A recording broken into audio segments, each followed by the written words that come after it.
Hi friends, welcome back to my channel. ഇന്നത്തെ നമ്മുടെ ഇഫ്താർ recipe പച്ചമാങ്ങ ജ്യൂസാണ്. നമ്മുടെ ഈ ചൂടിനും അതുപോലെ തന്നെ നോമ്പിൻ്റെ ക്ഷീണമൊക്കെ മാറാൻ വേണ്ടി നമുക്ക് നല്ലൊരു പച്ചമാങ്ങ ജ്യൂസ് തയ്യാറാക്കാം. ഇപ്പോൾ മാങ്ങയുടെ സീസണൊക്കെ ആയതുകൊണ്ട് എല്ലാവരുടെയും വീട്ടിൽ മാങ്ങയൊക്കെ കാണുമല്ലോ.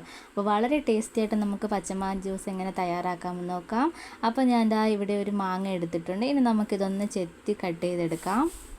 അപ്പോൾ ഞാൻ ചെത്തി ഇതുപോലെ ഒന്ന് ചെറുതായിട്ടൊന്ന് കട്ട് ചെയ്തെടുത്തിട്ടുണ്ട്. ഇനി നമുക്കിതൊരു മിക്സിയുടെ ജാറിലായിട്ട് ഇട്ട് കൊടുക്കണം. അപ്പോൾ നമ്മുടെ പച്ചമാങ്ങ എല്ലാം ഇട്ടെടുത്ത് ഇനി ഇതിലേക്ക് വേണ്ടത് ഒരു ചെറിയ കഷ്ണം ഇഞ്ചിയാണ്. പിന്നെ നമുക്ക് മധുരത്തിന് ആവശ്യമായ പഞ്ചസാരയും കൂടെ ചേർത്ത് കൊടുക്കാം. ഇനി നമുക്കിതിലേക്ക് കുറച്ച് വെള്ളവും കൂടി ചേർത്ത് നന്നായിട്ടൊന്ന് അടിച്ചെടുക്കാം. അപ്പോൾ നമ്മുടെ പച്ചമാങ്ങ നന്നായിട്ടൊന്ന് അടിച്ചെടുത്തിട്ടുണ്ട്. ഇനി നമുക്കിതൊന്ന് അരിച്ചൊഴിച്ചു കൊടുക്കാം.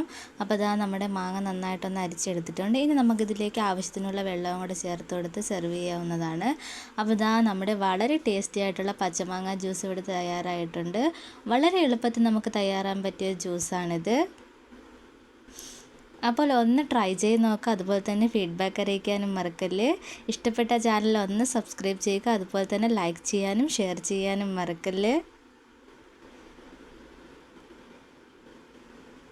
ഇതുപോലുള്ള ഈസി റെസിപ്പിയുമായിട്ട് ഇനിയും കാണുന്നത് വരെ bye and thank for watching.